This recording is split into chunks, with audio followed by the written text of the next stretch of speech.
পৃথিবীর ইতিহাসে যত জালেম ছিল একেবারে শুরু থেকে আজও পর্যন্ত সব জালিমদেরকে দেখবেন আল্লাহ ছাড় দেন, কিন্তু পরিপূর্ণ ছেড়ে দেন না। আল্লাহ আপনাকে পাওয়ার দিয়েছেন অফিসে, আদালতে, রাস্তায় ঘাটে, কাজে কারবারে, আপনি আরেকজনের ফাইল আটকিয়ে, আরেকজনকে ফাঁদে ফেলে, আরেকজনকে ফাঁসিয়ে, আরেকজনকে চাপ দিয়ে, ক্ষমতার জোরে বিভিন্নভাবে আপনি জুলুম করছেন। মনে রাখবেন, আপনি এখন যেটা করছেন এটার প্রায়শ্চিত্ত আপনাকে দুনিয়াতেই ভোগ করতে হবে, আখেরাতটা তো আছেই। পৃথিবীর ইতিহাসে সর্বপ্রথম জুলুম করেছিল যে, তার নাম হলো কাবিল। প্রথম মানুষ যে জুলুম করেছে তার নাম কি? আদম আলাইহিস সালামের ছেলে কাবিল। সে জুলুম করেছিল কার প্রতি? তার ভাই হাবিলের প্রতি, আদম আলাইহিস সালামের আরেক ছেলে। ভাইয়ের প্রতি হিংসা পরায়ণ হয়ে তার প্রতি জুলুম করে তাকে হত্যা করেছিল, খুন করেছিল। পৃথিবীর প্রথম খুনি কাবিল। এবং সে খুন করে মনে করেছে পার পেয়ে যাবে। আল্লাহ তাআলা তার গোমর ফাঁস করে দিলেন। তার অপকর্মকে আল্লাহ তাআলা মানুষের সামনে প্রকাশ করে দিলেন, জানিয়ে দিলেন, অপদস্থ হলো। কিয়ামত পর্যন্ত আগত মানুষের কাছে কাবিল খুনি হিসেবে থাকলো। শোন, কোরআনে এত হাজার বছর পর কোরআনে আল্লাহ তাআলা সে কাবিলের খুনের ঘটনা উল্লেখ করেছেন। তার জন্য এটা অপমান, তার জন্য এটা অপদস্থ। তার মৃত্যুরও এত হাজার হাজার বছর পরও তার খুনের এই অপরাধের চর্চা হয়। সে অপরাধী খুনি হিসাবে মানুষের কাছে সে পরিচিত হয়ে গেছে। এই অপমান, এই যে লাঞ্ছনা, এই যে শাস্তি তার, এটা তো আছেই। আর আসল শাস্তি আল্লাহ তাআলা আখিরাতে রাখছে। এক সময় পৃথিবীর অনেক সুপার পাওয়ার যারা ছিল, ফেরাউন পৃথিবীতে নিজেকে খোদা দাবি করে বসেছিল, আল্লাহ দাবি করে বসেছিল, এবং সে মনে করত তাকে বোধহয় কেউই দমাতে পারবে না। আল্লাহ তাআলা তার দম্ভ শুধু চূর্ণই করেন নাই, সেই জালিমকে, যে জালিম শত শত শিশু হত্যা করেছে, নিরপরাধ মানুষ হত্যা করেছে, এবং বহু মানুষকে পরাধীনতার জিনজিরে বনী ইসরাইলকে সে আবদ্ধ করে রেখেছিল, সেই ফেরাউনকে আল্লাহ তাআলা কি করেছেন? শুধুমাত্র তার জুলুমের কারণে দুনিয়াতে একটা সময় আল্লাহ তাআলা ওই যে ওয়া আমলি লাহুম ইন্না কাইদি মাতিন, আল্লাহ বলেছেন আমি তাদেরকে ছাড় দিয়ে রাখি যাতে করে পাপ বাতি হয়। ইন্না কাইদি মাতিন, যখন আমি ধরি সেটা খুব শক্ত ধরা হয়। আল্লাহ সুবহানাহু ওয়া তাআলা ধরেছেন তাকে। যখন ধরেছেন তখন শুধু তাকে শেষ করেন নাই, সে সমুদ্রে নিমজ্জিত হয়ে শুধু মারাই যায় নাই। আল্লাহ বলেছেন ওয়া কাযালিকা নুনাজ্জিকা লিবাদানিকা লিতাকুনা লিমান খালফাকা আয়া। হে ফেরাউন, তুমি শেষ হয়েছ, কিন্তু তোমার এই দেহকে আমি নষ্ট হতে দেব না, পচে গলে শেষ হতে দেব না। এটাকে আমি টিকিয়ে রাখবো পৃথিবীতে, যাতে করে পরবর্তীতে পৃথিবীতে যারা আসবে তোমার লাশ দেখে শিক্ষা নেয় যে অহংকারী এবং জালিম অত্যাচারীর পরিণতি এমন হয়, দুদিন আগে হোক আর দুদিন পরে হোক।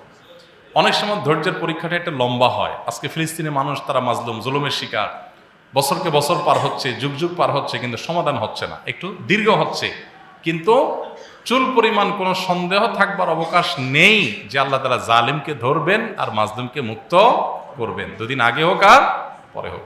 এমনকি দুনিয়াতে আল্লাহ যদি কোনো কারণে কাউকে পাকড়াও নাও করেন, আল্লাহর কোনো হিকমতের কারণে, আখিরাতে আল্লাহর পাকড়াও থেকে বাঁচার কোনো উপায় থাকবে না। সো জুলুমের শাস্তি অত্যন্ত ভয়াবহ। আপনি দেখবেন কারুন যখন জুলুম করেছিল, অহংকার করেছিল, আল্লাহ তাআলা তার পতন ঘটিয়েছেন এবং তাকে পাকড়াও করেছেন, অপদস্থ হয়েছে সে। ফেরাউনকে আল্লাহ তাআলা করেছেন।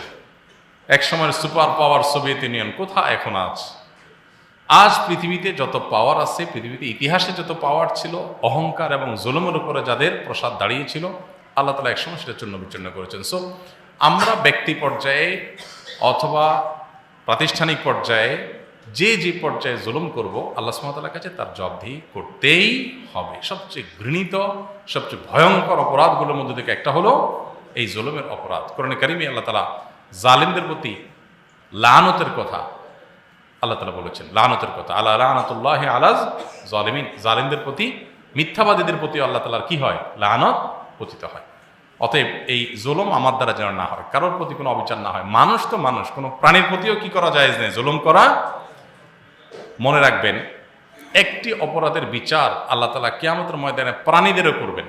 একটা অপরাধের বিচার, প্রাণীদের তো কোনো অপরাধ নাই, তাদের কোনো হিসাব নাই, জবাবদিহি নাই, জান্নাত জাহান্নাম নাই, তাই না? মানুষ ছাড়া অন্যান্য প্রাণীদের কোনো জান্নাত জাহান্নাম আছে? তাদের কোনো হালাল হারাম আছে? বাস বিচার আছে? কোনো প্রাণী, গরু ছাগল আরেকজনের ক্ষেতের ধান খেয়ে ফেলছে, কোরআন হাদিসে কোথাও পাবেন না যে কিয়ামতের দিন তার কোনো বিচার হবে, এরকম কোনো কথা আছে? নাই। জালিমদের কোনো বিচার, আপনার প্রাণীদের কোনো বিচার হবে কি জন্য? সে আরেকজনের ক্ষেতের ধান খাইছে। আপনি আরেকজনের ক্ষেতের ধান কাটছেন, আপনার বিচার হবে। কিন্তু গরু ছাগল যদি খেয়ে ফেলে, তাদের কোনো বিচার আছে? কিন্তু এই প্রাণীদেরও একটা কাজের বিচার হবে, সেটা হলো যদি জুলুম করে, যদি কি করে। নবী করিম সাল্লাল্লাহু আলাইহি ওয়াসাল্লামের সেই প্রসিদ্ধ হাদিস আমরা অনেকে জানি যে কিয়ামতের ময়দানে আল্লাহ তাআলা প্রাণীদের মধ্যে প্রাণ দিবেন যারা দুনিয়াতে জুলুম করেছিল। একটা শিংওয়ালা পশু, শিং নেয় যার, তার প্রতি দুর্বল যে পশু। একটা হলো যে খাদ্য হিসেবে আল্লাহ তাআলা হিংস্র প্রাণীর খাদ্য রেখেছেন দুর্বল প্রাণীর মাধ্যমে, সে খাদ্য হিসাবে গ্রহণ করেছে, সেটা ভিন্ন বিষয়। কিন্তু একটা গরু আরেকটা গরুর সাথে গোতাগুতি করে শিং দিয়ে সে আঘাতপ্রাপ্ত করেছে দুর্বলটাকে, বা একটা মোরগ আরেকটা মোরগের প্রতি আঘাত করতে করতে তাকে রক্তাক্ত করেছে। কোনো পশু যদি কোনো পশুর প্রতিও অবিচার করে, জাস্ট জিঘাংসা চরিতার্থ করে, জুলুম করে, আল্লাহ তাআলা উভয় পশুকে কিয়ামতের ময়দানে সৃষ্টি করবেন পুনরায়।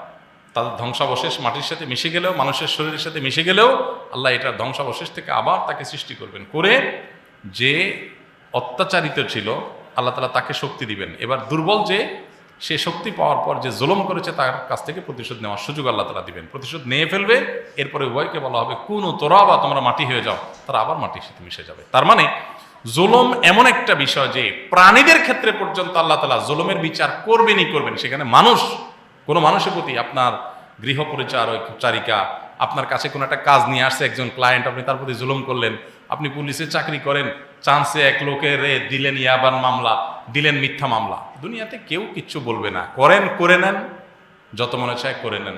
আল্লাহ বলেছেন ওয়া উমলি লাহুম, আমি ছাড় দিয়ে রাখি মানুষকে, যা মনে চায় করে নাও, ইন্না কাইদি মাতিন। যখন ধরবো সে ধরাটা হবে অত্যন্ত শক্ত। আপনি সাংবাদিক মানুষ, কারোর বিরুদ্ধে সামান্য কিছু টাকা পয়সা খেয়ে, অথবা আপনার ব্যক্তি স্বার্থের কারণে, অথবা কারোর নির্দেশের কারণে, কারোর মুখের দিকে তাকে একজনের 14 গোষ্ঠী উদ্ধার করে তার নামে মিথ্যা বানোয়াট আপনার সংবাদ লিখে তাকে হেনস্থা করলেন।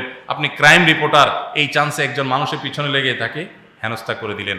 আপনি যেই পর্যায়ে থাকেন না কেন, আপনি একটা অফিসে চাকরি করেন, আপনার হাতে পাওয়ার আছে, মানুষ কাজের জন্য আসে, এই চান্সে আটকায় টাকা খাইলেন, জুলুম করলেন, অথবা মানুষকে ঘুরাইলেন, মনে রাখবেন এর প্রত্যেকটার বিচার আল্লাহ তাআলা করবেন। অতএব একেবারে ব্যক্তি পর্যায় থেকে নিয়ে রাষ্ট্র ক্ষমতা পর্যন্ত কারোর জুলুমের ব্যাপারে আল্লাহ রাব্বুল আলামিন গাফিল না। আল্লাহ বলেছেন কিয়ামত কোরআন কারীমে পরিষ্কার পাবে, লা তাহসাবান্নাল্লাহা গাফিলান আম্মা ইয়ামালুজ জালিমুন, জালিমরা যা করছে এই ব্যাপারে তোমরা আল্লাহকে উদাসীন মনে করিও না, মনে রাখিও না, মনে এটা ভাবিও না যে আল্লাহ বোধহয় কিছু দেখছেন না, টের পাচ্ছেন না।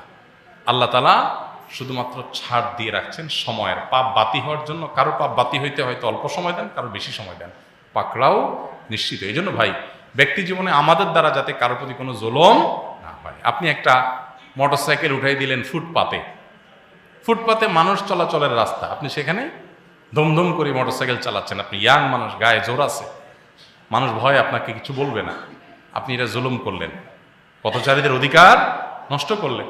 আপনি কলেজে ইউনিভার্সিটিতে পড়েন, 3-4 জন যুবক মিলে শরীরে একটা ভাবসাব আসছে, রাস্তাঘাটে চুন থেকে নুন করছে, একজন নিরীহ মানুষকে 2টা থাপ্পড় দিয়ে দিলেন, 2টা গালি দিয়ে দিলেন, কেউ ভয়ে কিছু বলবে না। আপনারা কলেজের ছাত্র 4-5 জন একসাথে আছেন, আপনি জুলুম করলেন। এভাবে পরতে আপনি স্বামী আসছেন, স্ত্রী বেচারি বাপের বাড়ি ছেড়ে আসছে, চান্সে তার 14 গোষ্ঠী উদ্ধার করলেন, একটু ভুল হলো তার গোষ্ঠী উদ্ধার করলেন, তার প্রতি জুলুম করলেন। আপনি স্ত্রী, চান্সে স্বামী বেচারা কারোর কাছে বলতে পারবে না, ঘরের আচ্ছাদর তারা বানাইলেন, এমনভাবে তাকে বিভিন্ন আষ্টে পিষ্টে বেঁধে জুলুম করলেন, বেচারা শর্মে কারোর কাছে বলতে পারলো না। এভাবে প্রত্যেকটা পদে আপনি মসজিদ কমিটির দায়িত্বশীল হয়েছেন, ইমাম সাহেব, মুয়াজ্জিন সাহেব, বেচারাদের পারলে পদে তাদের উপরে আপনি চড়াও হন, আপনার বেটাগিরি জাহির করেন, সীমানা ছাড়িয়ে চলে যান। আপনি তাকে হয়তো একটা কথা বলতে পারেন, সেখানে 5টা কথা শুনিয়ে দিলেন, জুলুম করলেন। এই জন্য ভাই, জুলুমের ব্যাপারে আমাদের জন্য সবচেয়ে বেশি সতর্ক থাকে। কোনো মানুষ, কোনো প্রাণী, কারোর প্রতি যেন কোনো প্রকার জুলুম না হয়। আল্লাহ আমাদের সবাইকে জুলুম থেকে বেঁচে থাকার তৌফিক দান করুন।